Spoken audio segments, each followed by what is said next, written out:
Okay, I think we can start now. It's 12:15, so welcome to the Resilience webinar series. It's a joint venture between the ETH Center at ETH and the Future Resilience System program of the Singapore ETH Center. And my name is Hélène Schoenberg, and I'm the director of the ETH Center and hosting the talk today. So we just agreed that for questions, maybe we will keep them at the end of each of the parts of Nishan's talk. So there's going to be 3 parts. So you can use your virtual hand or you can put your questions in the chat and I will moderate them. So we should be done by approximately 1 hour, 1 hour 15. And so without further ado, let me welcome our speaker. So Nishan Kumar comes from a dual background. He's trained as a civil engineer, but also as a computer scientist. And his current research revolves around issues of transportation systems. And he explores in particular how machine learning-based approaches help handle the challenges of the transportation of the future. And in this talk today, we will discuss the fact that interdependencies between infrastructure can cause cascading disruptions and affect multiple infrastructures at the same time. And therefore, to study resilience to those disruptions, we need simulation that need to build over cross-platform simulators. So in this webinar, Nishant will focus on 2 specific examples of such cross-domain coupling of simulators that were established at FRS. And he will conclude the webinar with a discussion of the challenges in the development of those tools and some insights about how can we overcome those obstacles. So thank you very much, Nishant, for being with us, and we look forward to your talk. Do you see my screen? Yes, we do. The full screen? Yes, yes. Okay. Thank you, Helen, for the nice introduction. And that saves me from the introduction. So I'm a PhD student, and the good thing is that right now I am in Zurich for this semester. So if you find the talk interesting, you are more than welcome to join me at ETH for lunch. Yeah, and we can discuss something. So, and the title of today's talk is Modeling Cross-Domain Risks Through Simulator Coupling. And so briefly, I have the agenda here, and this is same as what you saw in the abstract. So in the first part, we have a microscopic traffic simulator, which is being coupled with an epidemic simulation model to predict the risk of COVID. And we did this in the first phase of the COVID pandemic. And in part 2, I will talk about a macroscopic traffic simulator coupled with an EV charging simulator, where we try to model the risk of grid surge in the EV charging system. And then in part 3, I will conclude with some challenges which I faced while doing these works and potential solutions which I have. Yes. So microscopic versus macroscopic, it's a bit of tongue twister. So I put them here for clarification. So here we have a representative image of a traffic system. We have different agents, cars, vehicles, bus stops, traffic lights, and pedestrians. And then we want to simulate them. So so we can simulate them at varying levels of spatial and temporal complexity. So what happens typically in a microscopic simulator is that we track every agent. We track the car, we track humans, everything. And then we simulate their behavior, and ultimately we want to predict to model the traffic, the net result of their interaction, which is the traffic on the road. Whereas in a macroscopic simulator, we do not track agents. Rather, we focus our attention at specific points on the road, which are typically the number of vehicles passing by is captured using these vehicle loop detectors. You might have seen these crisscross signs just before traffic lights. So they count the number of vehicles passing by. So typically the macroscopic ones, they use this data and they try to model the road traffic flow.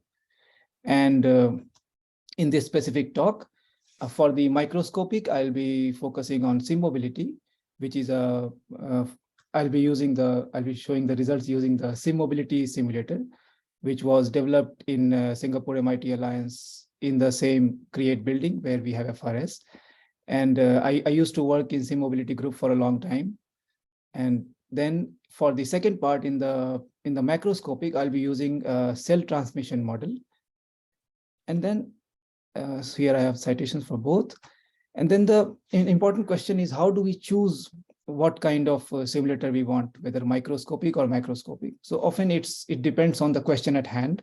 So if we are trying to answer questions where we want to predict the human behavior, or we want to predict how long the vehicle takes to overtake each other, so then we need a microscopic. And then if we are predicting something at a higher level, then we are good with a macroscopic.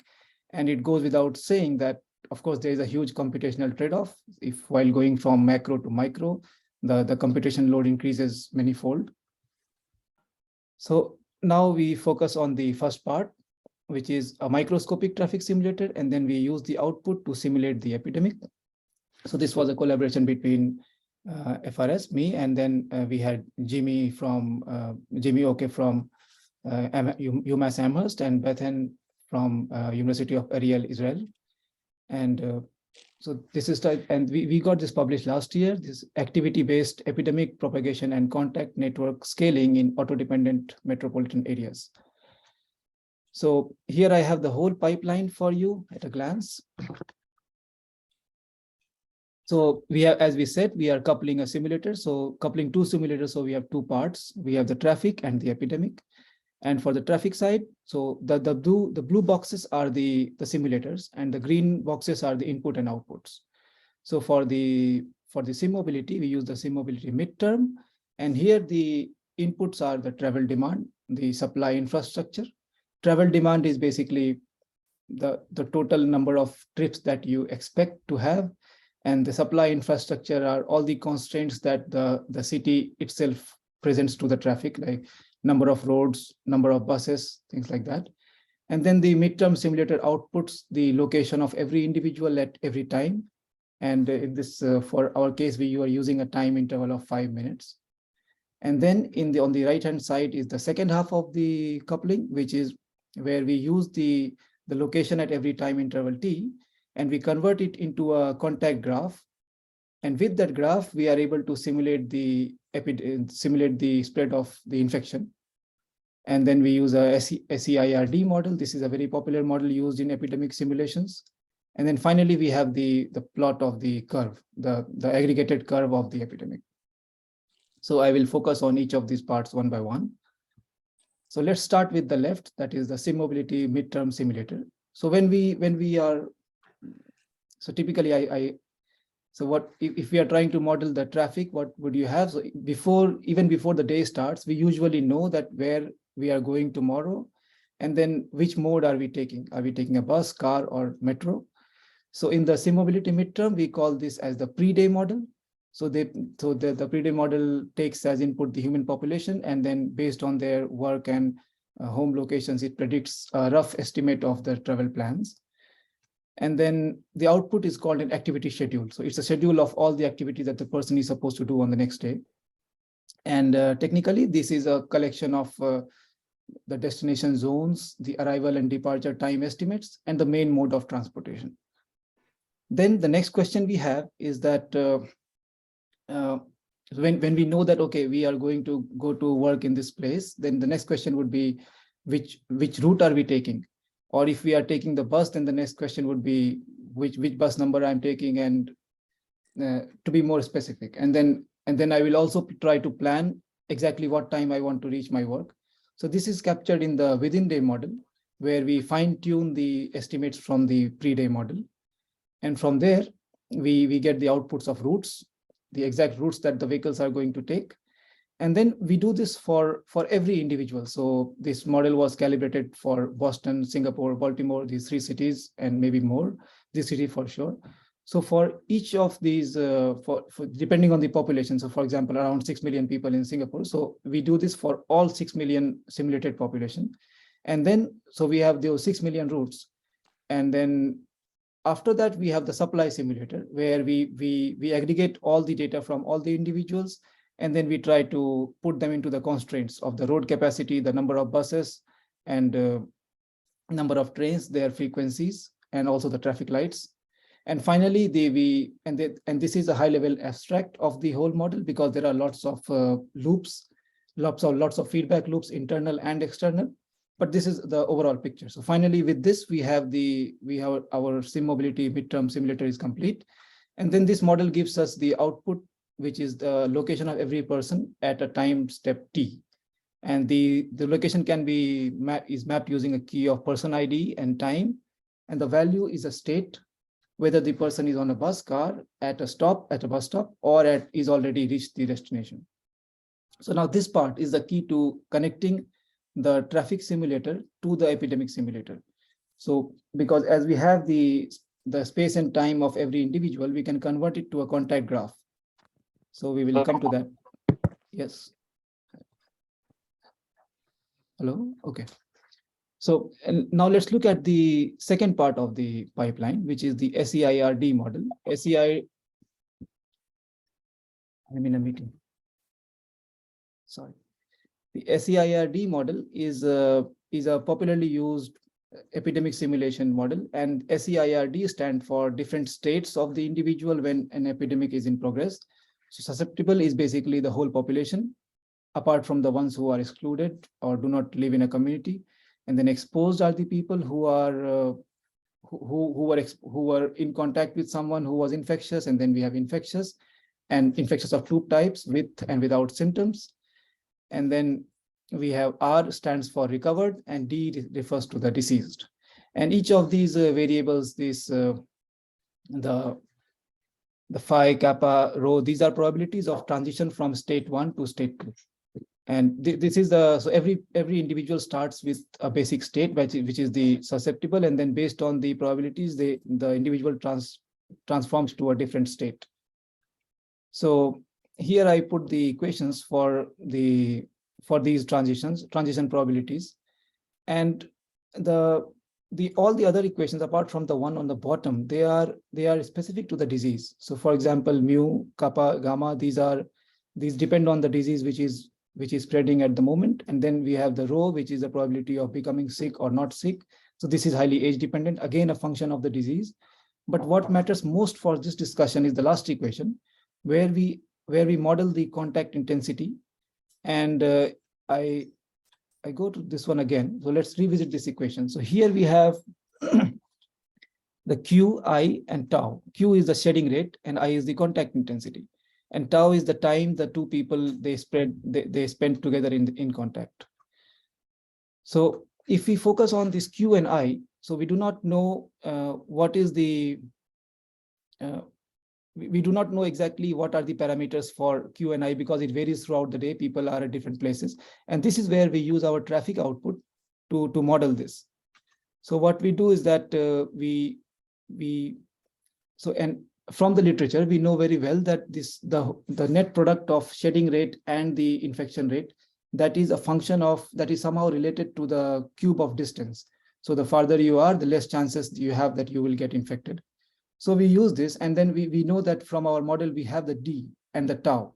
So these two parameters we take from our SimMobility output. And so here I have, I discuss how we convert our SimMobility output to the contact graph.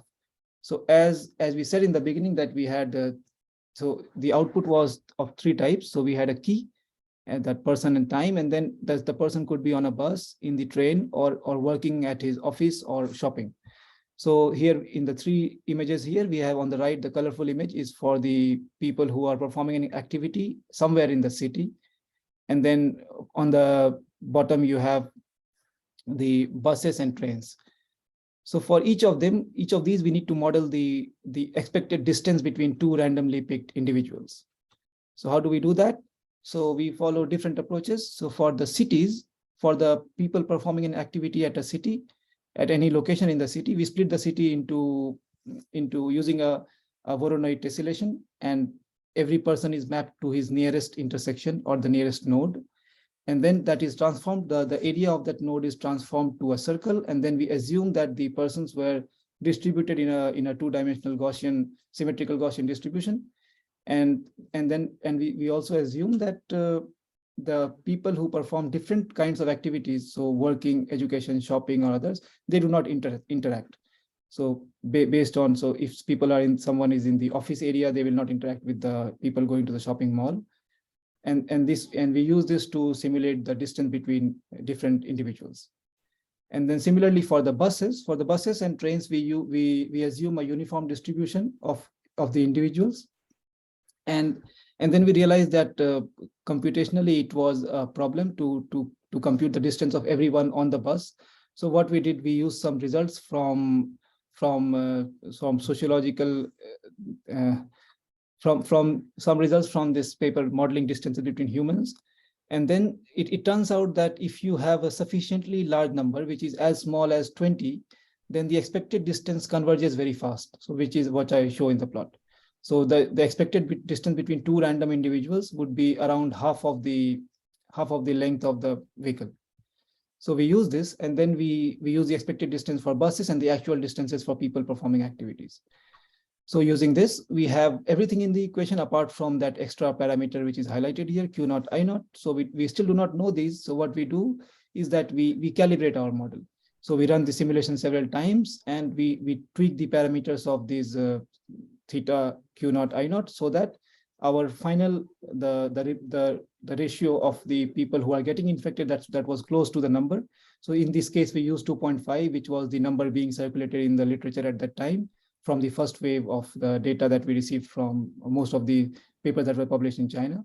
So we calibrate to that, and then we have everything about the contact intensity in place, so we can simulate the epidemic. And the results are like this. So in the first part of the results is based on the properties of the contact graph itself. So once we convert our spatiotemporal output to the contact graph, so we have some properties in the graph. So for example, we have average degree that shows how many people did an average individual interact with. And then we have maximum size of click. A click is a graph which is fully connected. That means everyone was in contact with everyone else. And this would be the case typically in a big event, or maybe in a small office area. So here, as you can see in the left bottom image, so the maximum click size increases in the evening for shopping, and in the morning it was for work. And then the average degree also more or less follows the average travel of the person, depending on where he's going. And then in the end, on the right, we have this, we have the degree distribution every 3 hours. So this shows that depending on time of day, when do people have maximum number of contacts? And the idea is that with these analysis, we can target our interventions to the ones which matter the most. And this is not relevant. Yes, and then then we simulated the pandemic for 270 days. And then we were able to get those standard curves, the SEIRD curves for the entire cities. And then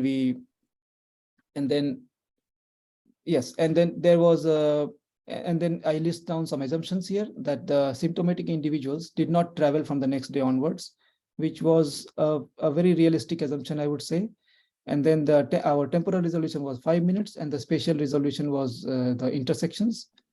And then there was a limitation in this, that we simulated the average weekday for 270 days, which poses a problem, because on the weekends travel patterns change, and so would the epidemic propagation.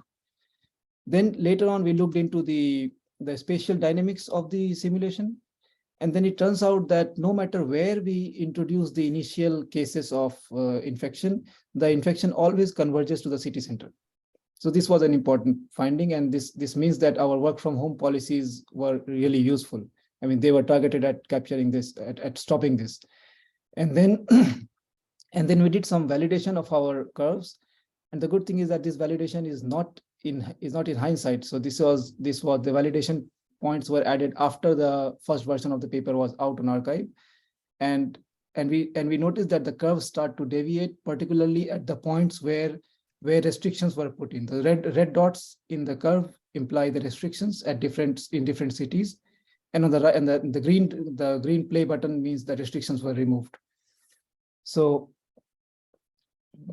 yes, I think this is the end of the part 1, and all the codes and data used for this paper are publicly available. You can find them at this link. Yes, do we stop here for questions for 5 minutes?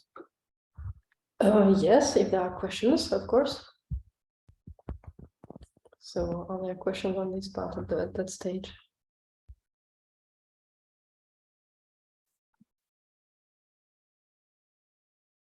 Okay, if not, maybe we can move on to the next one. There may be questions coming at the end. Yes. Okay.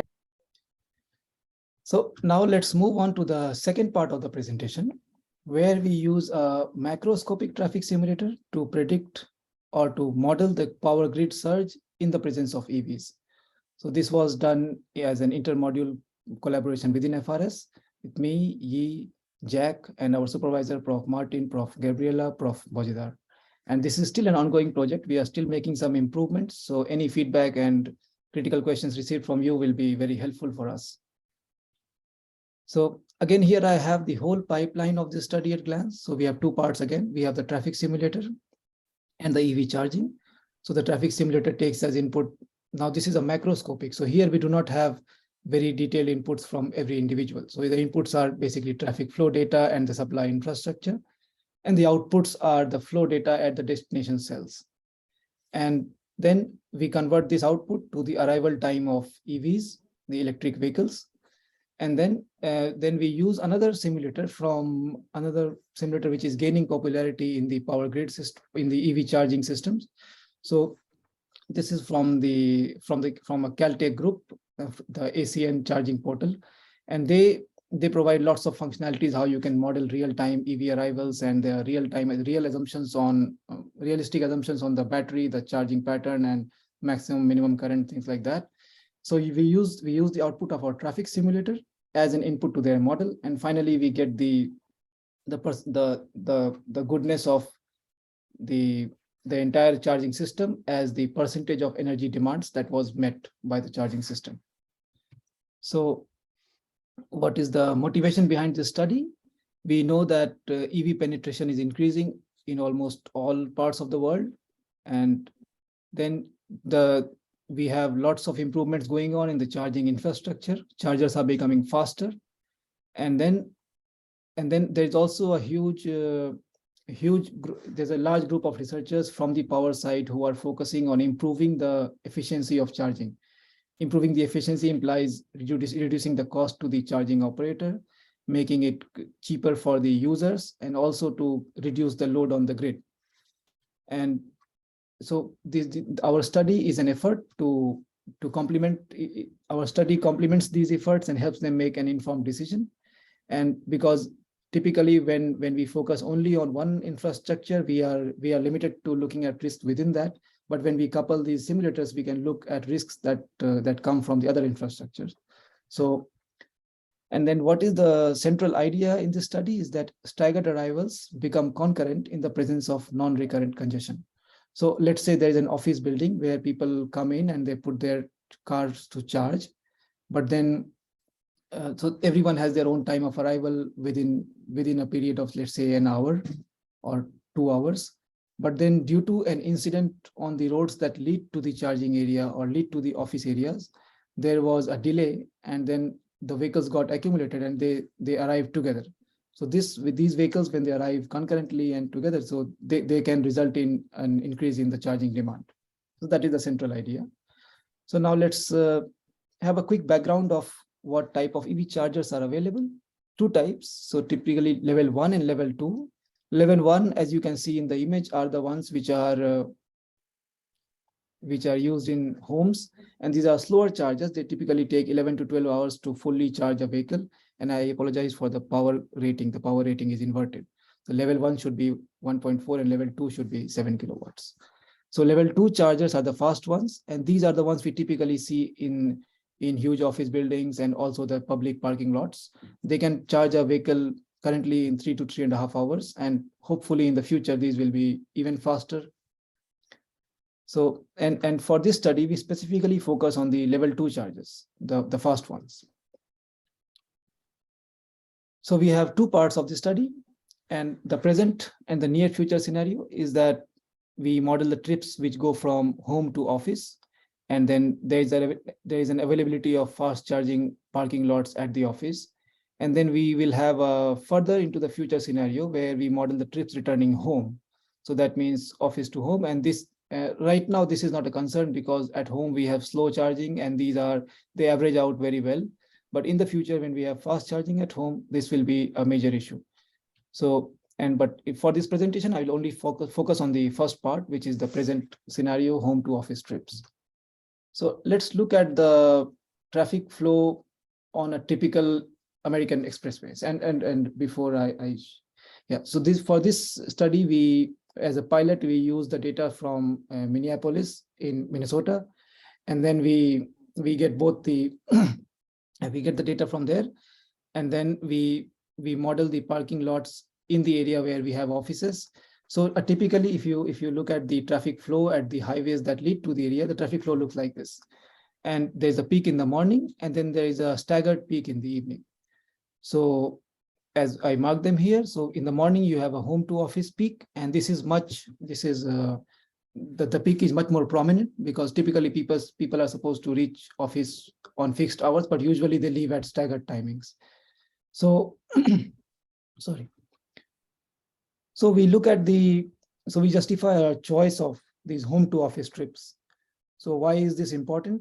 So we looked at the plan for the municipality of Minneapolis in 2040, and they have a high mixed land use, and they plan more and more office buildings in the area with probably more EV chargings and lots of multi-story buildings. So then high density and high rise buildings together, they also imply high density of car parks. And then I took an image from Google Map for the same area. So if you look, these are exactly the same area. So even now there are a lot of parking lots in the downtown area where there are lots of offices, and we can assume realistically that all these parking lots will be converted to EV charging stations in the future. And as a result, this is a high density of demand in a small area. So yes, okay. And then the other part is that why home to office trips are also very important is that if on the right side, I have a curve called the duck curve. So this is from the power demand.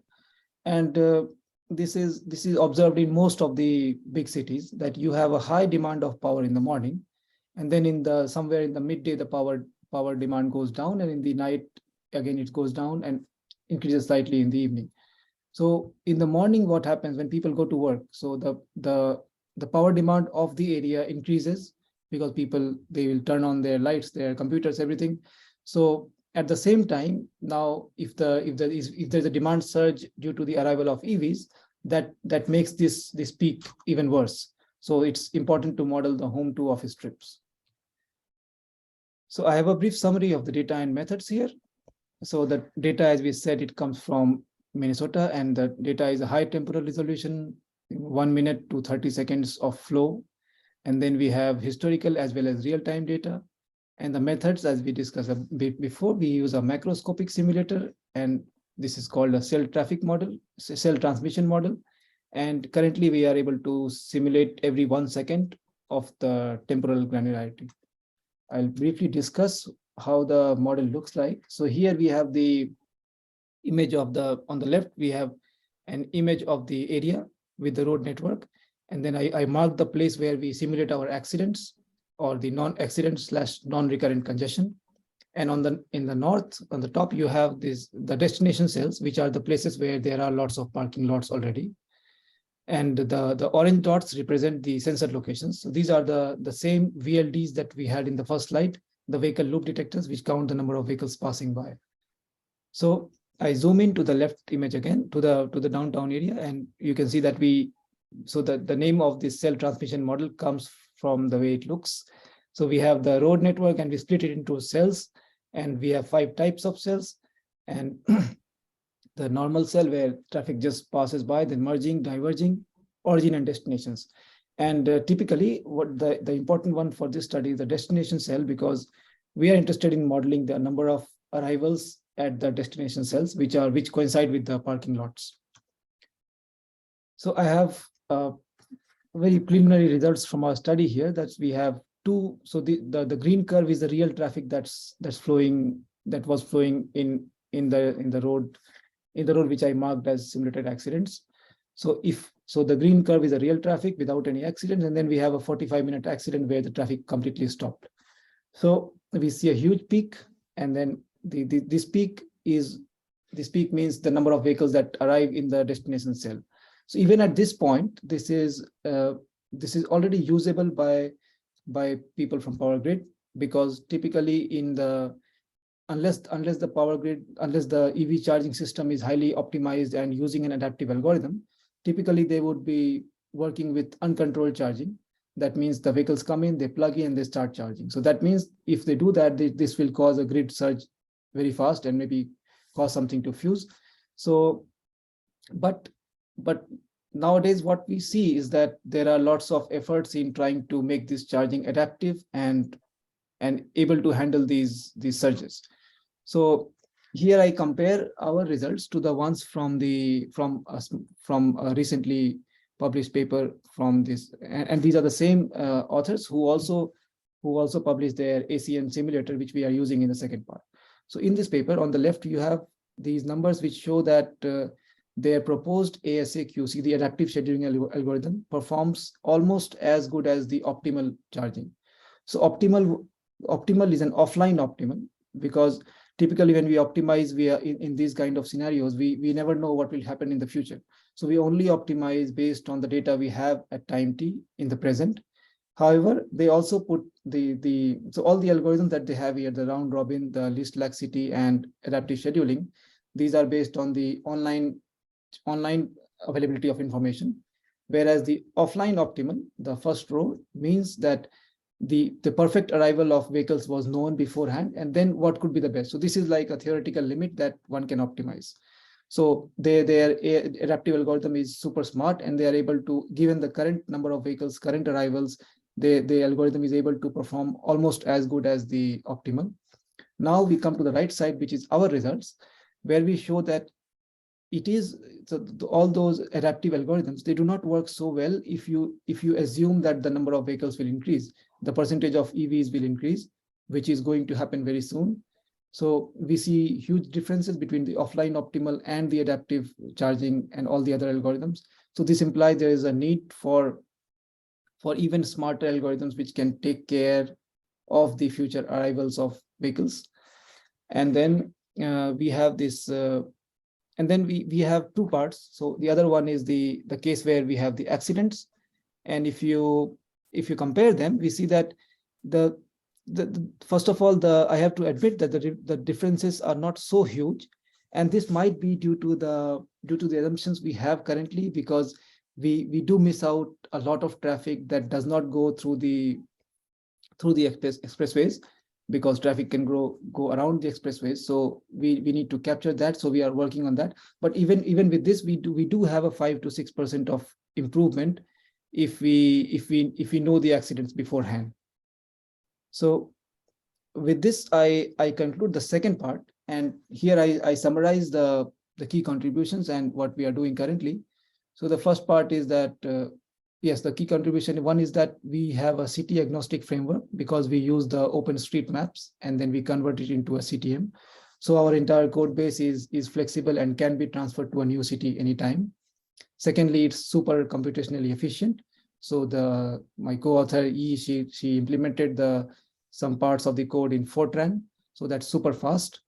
And currently we are able to simulate 10 hours of physical simulation time within 2 minutes of the simulation time. So this allows us to simulate a large number of scenarios and evaluate the impact on all of them. And then thirdly, we have a realistic calibration for CTM. We calibrated the model based on the number of lanes on the road. So to summarize, this whole thing is transferable to a new city given the data. And then what was the takeaway from the result? One is that existing smart charging algorithms will not be sufficient when penetration increases. And then the second one is that the over-optimization of EV charging schedules implies that if you look at those tables, so typically the EV charging station also includes the cost of installing the transformer, the main transformer through which all the power goes. So they would always try to optimize to the minimum size of transformer required to meet all the demands. So if we do that, then in cases of accidents and also when penetration increases, this becomes a problem. And then this over optimization, which was helping the operator to operate efficiently, both in terms of cost and the resilience, so that changes significantly. So we argue against the over optimization of EV charging schedules.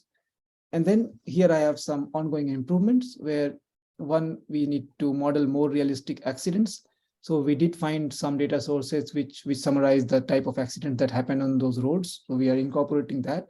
And secondly, we are also investigating the cost implications when connecting these charging infrastructures, because currently there are too many objectives. So we have the cost of the user who is charging the vehicle, the cost of the provider who is providing the charging system, and then the cost to the grid in general. That is it.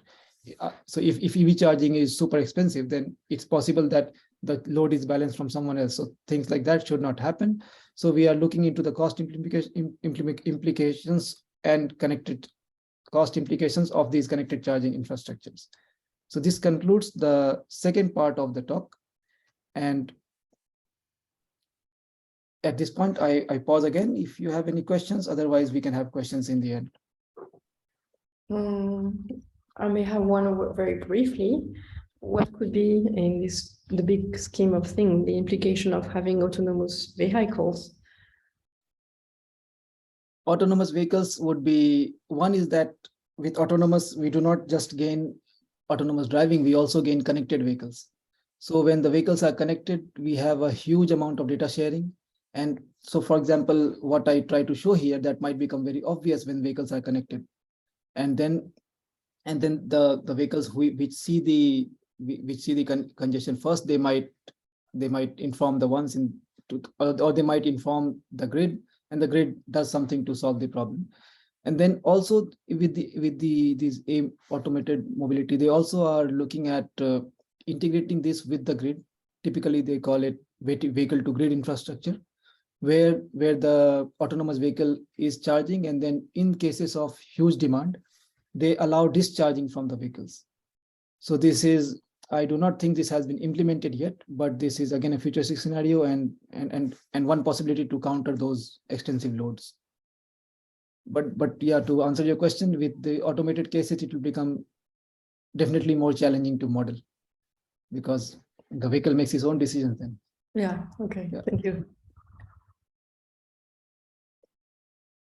Okay, then I can, if there are no more questions. No, I do not see anyone. Okay, then I move to the part 3 of the presentation, which is some challenges in coupling the simulators from different domains and some practical insights. I have to admit these practical insights are my own and do not reflect the views of the organization that I belong to. So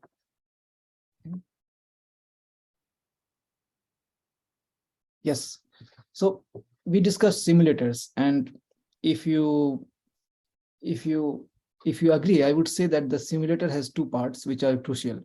One is the assumptions and the other one is calibration.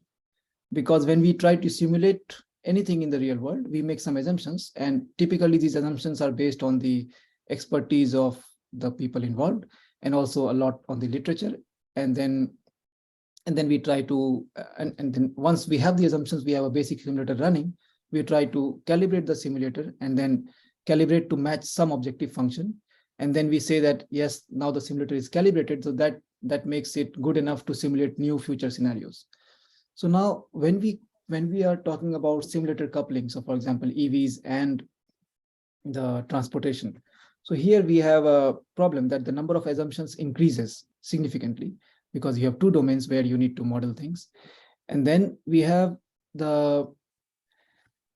and then another problem is that when we are dealing with single domain of work, then the simulators where all the variables and all the parameters, they are well known to almost all stakeholders. That includes co-authors from a researcher's perspective, the reviewers, and the users. So they all know what is the meaning of those parameters. Whereas as soon as we go to a different domain, the parameters become a problem because the other group might not trust the simulator which I make because the results might be an artifact introduced by my traffic simulator. So how do we convince them? So one solution is to visualize extensively everything, and that convinces the other domain experts.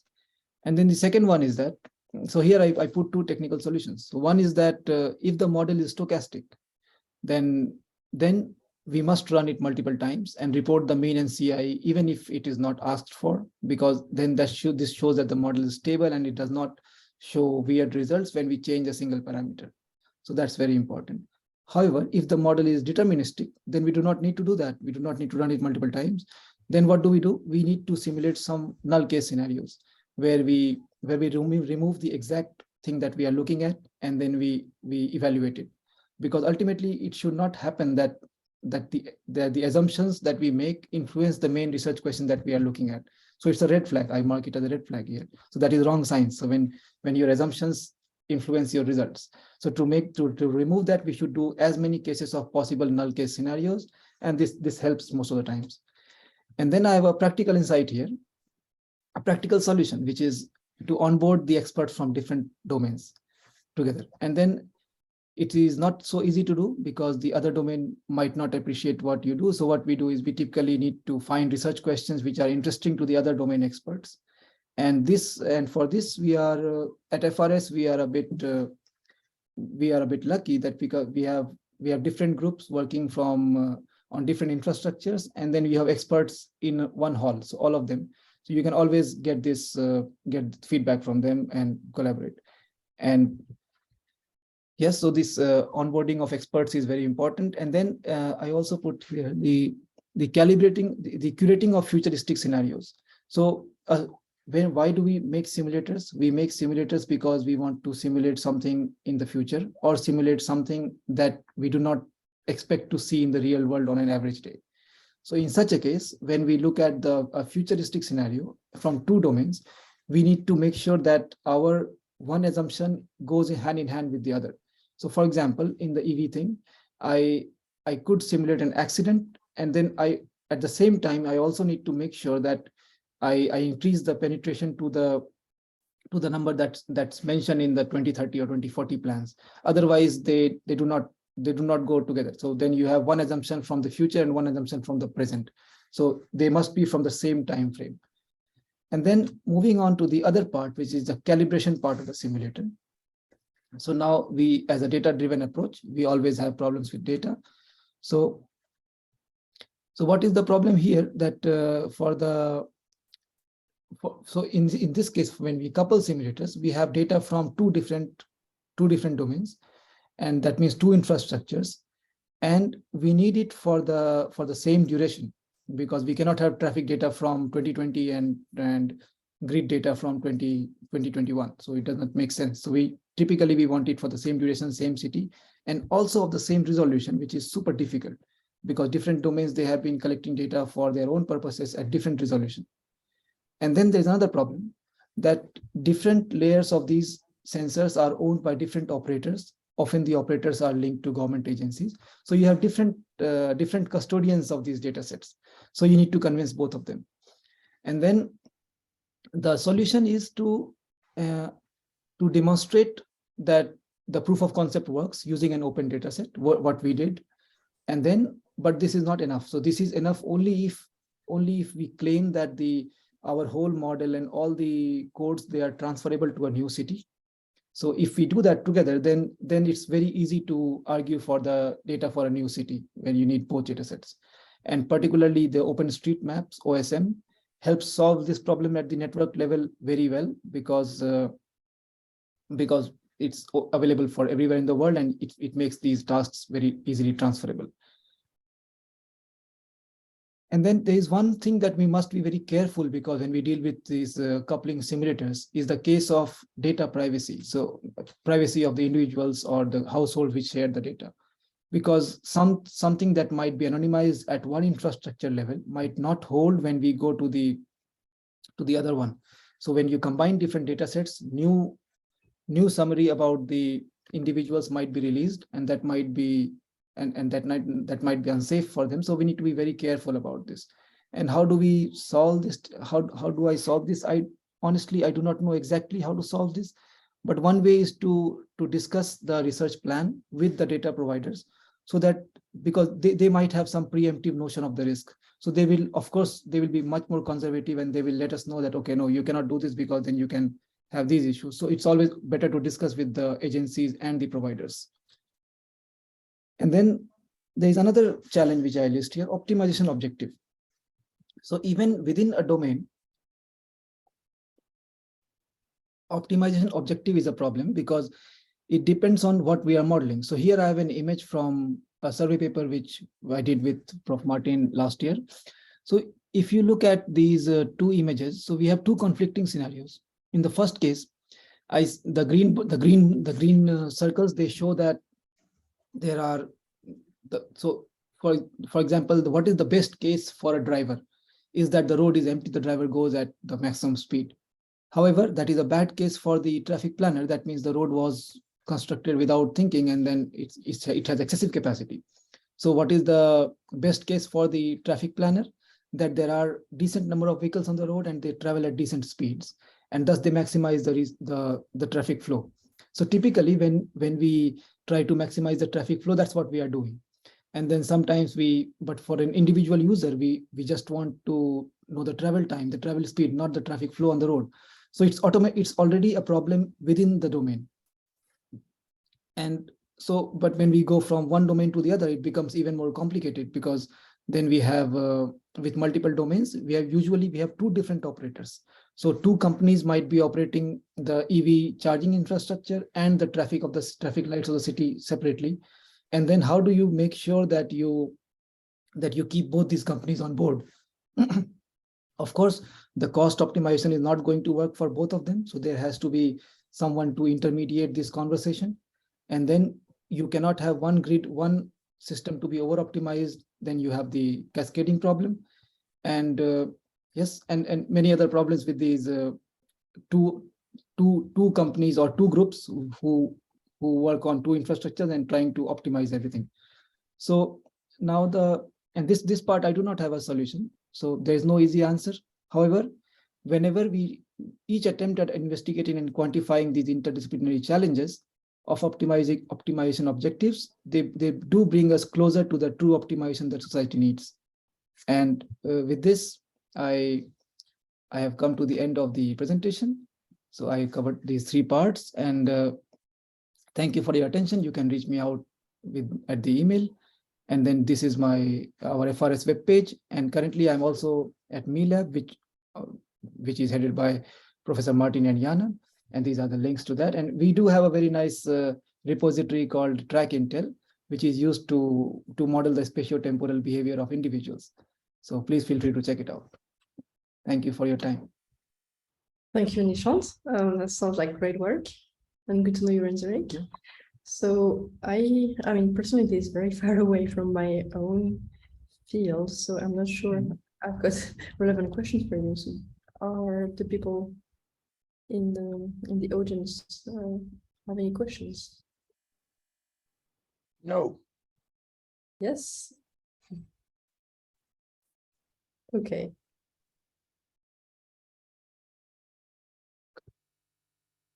Great. All right. Then I think we can leave it here. Thank you very much, Nishant, for the great presentation. Yes. Thank you for the invitation.